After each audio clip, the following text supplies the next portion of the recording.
the Lantern House. The invitation. It started with a letter, sealed in wax, the color of dried blood.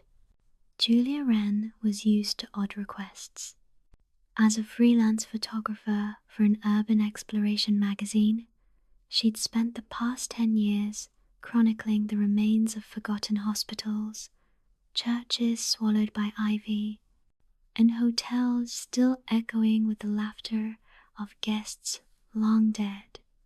But this letter was different. It came without a return address. The envelope was thick and old, the paper inside yellowed and smelling faintly of iron and mold. The handwriting was a flowing script, etched in brown ink. You are cordially invited to document the interior of the Lantern House for one night. A generous payment awaits. Arrive by dusk. Stay until dawn. Do not open the red door. There was a phone number and a date, October 30th. Julia tried to trace the number. Nothing. A burner, maybe? A prank? But then a wire transfer arrived in her account. $5,000, half up front. She couldn't resist. She packed her camera, her flashlight, her thermals, and an emergency flare, and she drove to Maine. The Lantern House wasn't on any map. Locals in the nearby town of Gilead gave her wary looks when she asked.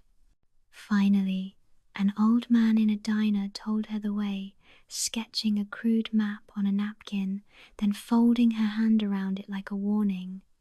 The house was exactly where he said it would be.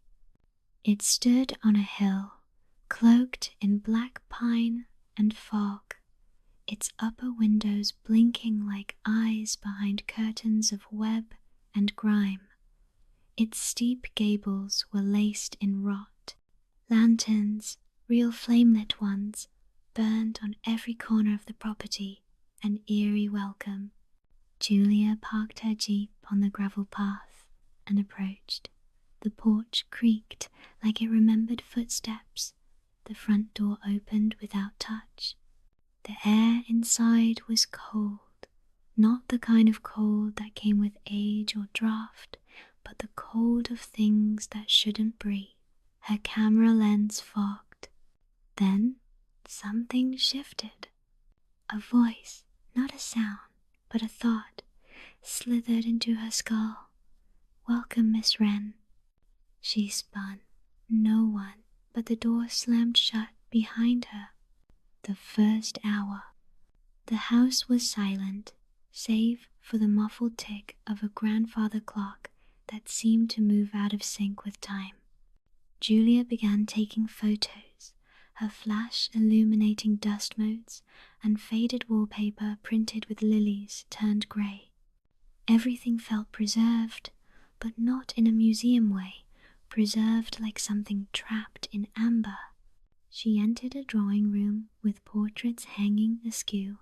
Each one had the eyes scratched out. A fireplace full of ash suddenly sparked into flame as she stepped inside. Her breath caught in her throat. She raised her camera. Through the lens, she saw them, figures, just for an instant, standing behind her in the glass reflection. Pale faces, empty eyes. She spun again. Empty room.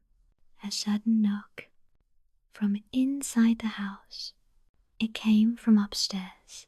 3 slow, deliberate knocks, then silence. Julia checked her phone. No service. She climbed the staircase. Each step groaned. At the top was a long hallway of closed doors. One at the end was painted red. Do not open the red door. She moved past it. Instead, she chose the third door on the left, a nursery. Dusty toys littered the floor. A mobile above the crib spun on its own. As she raised her camera, the lullaby music box on the dresser began to play, a soft, broken tune that made her skin crawl. Then she saw it, a small handprint on the inside of the window, pressed into the glass. The size of a child's, but it was wet.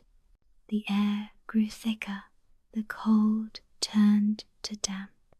The window fogged and letters appeared, smeared from inside. Let me out. To be continued.